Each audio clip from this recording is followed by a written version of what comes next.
정리해야죠. 다른 사업으로 넘어가야죠. 그래서 제가 계속 상위의 사업으로 넘어가라고 하는 거예요. 그러니까 뭐냐면 33M2를 무슨 평생 연금처럼 생각하시면 안 돼요. 그냥 단순히 월에 얼마 들어와 월에 얼마 들어와 이것만 보는 게 아니라 내가 여기 입지에 처음부터 들어가서 이런 모든 역경들을 잘 이겨내고 내가 잘 영업을 하고 있을 때 내가 나중에 엑시스를 할 때 받을 수 있는 그 권리금도 무시 못한다고요. 왜냐면 내가 그거를 2, 3년을 운영해서 얻을 수 있는 수익을 앞으로 확 땡겨 와버리는 거잖아요. 아직 좀 먼 이야기지만 괜찮다고 생각해서 시작한 지역이 시간이 지남에 따라 경쟁자가 붙고 수익성이 없다고 판단되면 어떻게 처리하나요? 그런 걱정을 하지 않으셔도 되긴 하는데 아직 좀 먼 이야기긴 한데 정리해야죠. 다른 사업으로 넘어가야죠. 그래서 제가 계속 상위의 사업으로 넘어가라고 하는 거예요. 그러니까 뭐냐면 33M2를 무슨 평생 연금처럼 생각하시면 안 돼요. 이것도 어느 순간 그 지역이 포화가 되는 상황이 발생하겠지. 근데 안 될 것 같아. 제가 볼 때는 안 돼요. 왜? 사용자 수도 계속 늘어나기 때문에 공급이 늘어나는 만큼 사용자 수가 늘어나기 때문에 저는 그런 시장은 안 올 거라고 생각해요. 제가 쉐어하우스 10년 전부터 대학교 때부터 들었는데 지금도 잘 되고 에어비앤비도 지금도 잘 돼요. 그래서 계속 잘 될 것 같아. 근데 그런 차원에서 얘기를 하는 게 아니라 결국에 우리가 상위의 사업으로 넘어가야 된다는 얘기를 드리는 거예요. 권리금이 발생하잖아요. 그럼 권리금까지 받을 수 있잖아요. 그죠? 고시원이 왜 권리금이 올라갔을까? 아무나 할 수 없고 아무 지역에서나 할 수 없는 진입장벽이 있기 때문에 권리금이 올라가는 거잖아요. 그죠? 그런 시장으로 넘어가야 된다고요, 우리가. 그냥 단순히 월에 얼마 들어와 월에 얼마 들어와 이것만 보는 게 아니라 내가 여기 입지에 처음부터 들어가서 이런 모든 역경들을 잘 이겨내고 내가 잘 영업을 하고 있을 때 내가 나중에 엑시스를 할 때 받을 수 있는 그 권리금도 무시 못한다고요. 왜냐면 내가 그거를 2, 3년을 운영해서 얻을 수 있는 수익을 앞으로 확 땡겨 와버리는 거잖아요. 기본적인 게 궁금합니다. 33M2 주 고객들은 어떤 사람들인가요? 관광객 출장 지역마다 틀릴까요? 이거 많이 질문 많으신데 되게 다양해요. 사실 관광객도 요즘엔 좀 있는 편이에요. 사실 관광객보다는 출장이 많아요. 출장, 간호사, 그다음에 인테리어. 자기네 본 집을 인테리어 하는 기간에 잠깐 동안 한 2, 3주 머물 곳이 필요한 사람들. 그다음에 이사 날짜가 안 맞아서 머무르는 경우도 있고요. 이런 분도 있었어요. 집에 불이 나서 오시는 경우도 있었어요. 집에 불이 나가지고 잠깐 머물 곳이 필요한 거야. 그 화재 복구하는데. 그런 수요도 있었고. 그다음에 에어비앤비로 3, 4일 예약을 하는 것보다 차라리 33M2로 그냥 일주일 예약을 하는 게 훨씬 싸기 때문에 33M2로 한 일주일 예약해놓고 한 4일 지내다가 퇴실하시고 이런 분들도 있습니다. 그래서 사실 지역마다 역마다 좀 많이 다를 것 같긴 해요. 제가 얘기 드리는 거는 그 수요가 구체적으로 어떤 수요인지를 보는 게 아니라 그냥 수요 전체량만 보자. 뭐 간호사든 관광객이든 뭐든 어쨌든 그 사람의 수요이기만 하면 되는 거니까 저는 상관이 없다라고 보는 거고, 그래서 다른 강의들이나 뭐 유료 강의나 이런 것들 보면은 요즘도 그렇게 가르치시는 분들이 있는지 모르겠는데 그냥 직장인이나 간호사 수요를 노리시면 됩니다. 이렇게만 하고 넘어가는 거는 좀 아닌 것 같다는 생각을 하는 거예요, 개인적으로는. 왜냐면 되게 편협한 수요를 보고 가는 거기 때문에 그 사람들만 오는 게 아니잖아요. 그죠?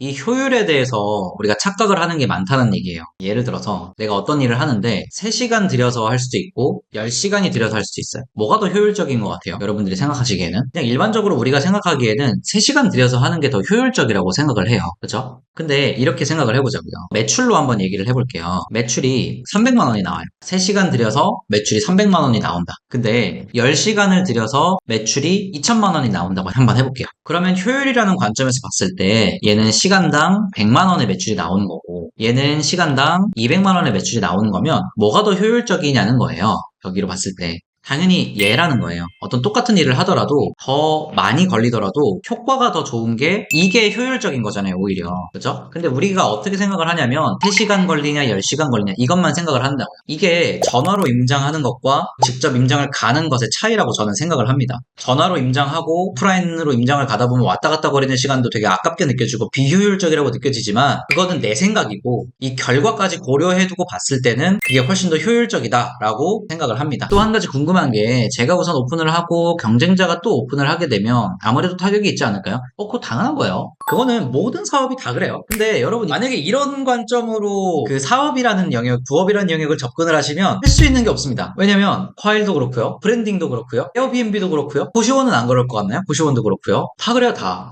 쉐어하우스도 그렇고 그 시장에서 내가 어떻게 다음 스텝으로 넘어갈까, 경쟁자가 들어오더라도 내가 어떻게 저 사람들보다 더 좋은 경쟁력을 유지할까, 이거를 사실 고민을 해야 되는 거예요. 그래서 내가 가성비로 꾸미더라도 충분히 좀 캐파가 있는, 또 여기에서 영업이 잘 되겠다라는 생각이 드는 곳에 하셔야 된다는 거예요. 그래야 경쟁자가 가성비로 들어오더라도 내가 한 번 더 인테리어를 업그레이드 하면서 한 번 방어할 수 있잖아요. 그죠? 그래서 말씀을 드리는 겁니다. 근데 여러분들이 제 데이터 분석 원칙에 의해서 찾아낸 블루오션 지역들은 애초에 그 초보자들은 찾지 못해요. 왜? 그 당연한 거예요. 그 사람들은 대부분 다 강남에서 할까, 홍대에서 할까, 잠실에서 할까 이러고 있기 때문에 애초에 여러분들이 찾아낸 블루오션 지역들은 잘 찾아내지 못합니다. 만약에 여러분들이 오픈하신 블루오션 지역에 누군가가 오픈을 했다면 그냥 우연히 그 근처에 사는 사람이었거나 아니면 재수강생일 가능성이 높아요. 재수강생들은 데이터로 다 분석을 해서 들어가기 때문에 애초에 예약률이 낮은데 들어가지 않습니다. 예약률이 안 나올 법한 곳에 들어가지 않아요. 그래서 시장 파괴가 잘 안 됩니다. 여러분들이 블루오션 지역을 한 번만 잡아놓으면요. 걱정하지 않으셔도 돼요. 그래서 탐사램투 사업이라는 거는 여전히 제일 제로 단계, 그러니까 0단계의 사업이면 분명한 것 같아요. 그러니까 누구나 할 수 있어요. 좀만 노력하면. 그래서 탐사램투를 저의 초창기처럼 너무 많이 하려고 하지 마시고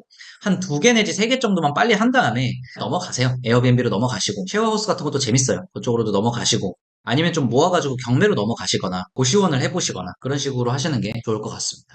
쌤은 실패는 없으셨나요? 실패가 없었냐고요? 제가 한번 컨텐츠에서도 좀 다뤘던 것 같은데 저는 강사 때려치고 이제 처음으로 시작을 했던 게 사실 유튜브였어요. 이거 지금 부적꿈틀 채널 바로 잘 된 것처럼 보이지만 사실 그 앞에 3개인가 4개인가의 채널이 있었습니다. 그걸 다 망했어요. 그 유튜브 채널이 다 망하고 지금 5번째 채널이 잘 된 겁니다. 네.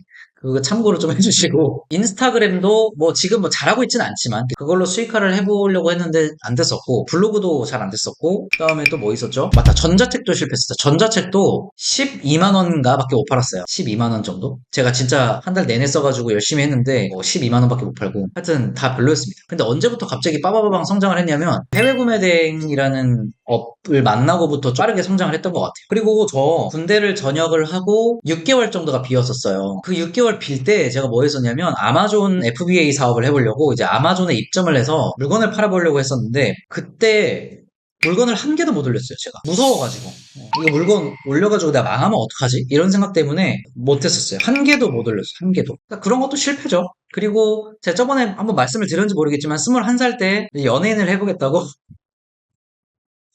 이제 막 오디션 보러 다니고 그때 이제 보컬 트레이닝 학원 하나 그 등록해가지고 형님 왜 웃으세요 그렇게. 춤 좀 부탁드려도 되니?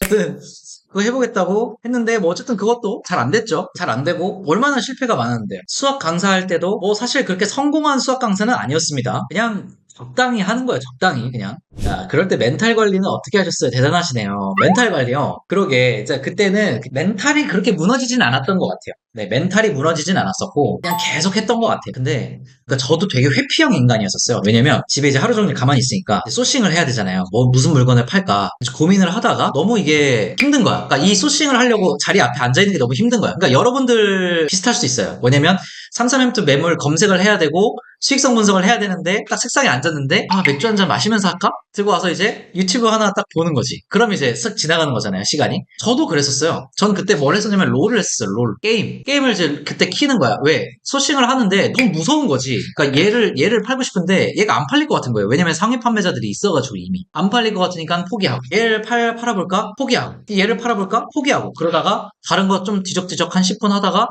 이거 너무 쉽지 않네, 어렵네 하면서 자연스럽게 이제 롤로 가는 거예요. 또 롤 켜가지고 밤새 게임하는 거야. 밤새 게임하고 다음날에 막 12시, 1시 이때 일어나가지고 깨작깨작 하다가 또 롤 켜가지고 또 하루 종일 하고 이런 형태였던 거예요. 저도 그럴 때가 있었다고요. 그때가 있었는데 근데 제가 수학 강사 퇴사하고 제가 사업을 시작했을 때는 정말 집중을 많이 했던 것 같아요. 제 사업에 계속 쭉 집중했었던 것 같고 실패해도 계속하고 실패해도 또 하고 실패도 또 하고 이런 게 좀 됐었던 것 같아요.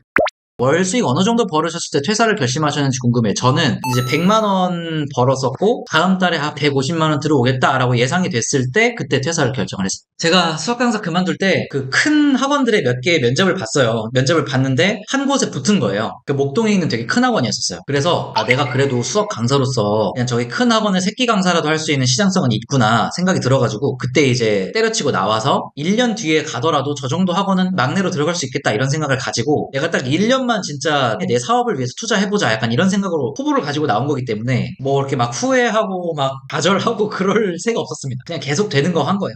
부자꿈틀님도 처음에 도전할 때 이런 강의를 들으면서 시작하셨나요? 당연하죠. 당연합니다. 제가 처음에 쉐어하우스 시작할 때 님이라고 계시는데 쉐어하우스 강의를 들었었고요. 그리고 나서 해외 구매 대행할 때는 저 해외 구매 대행에만 이만큼 썼어요.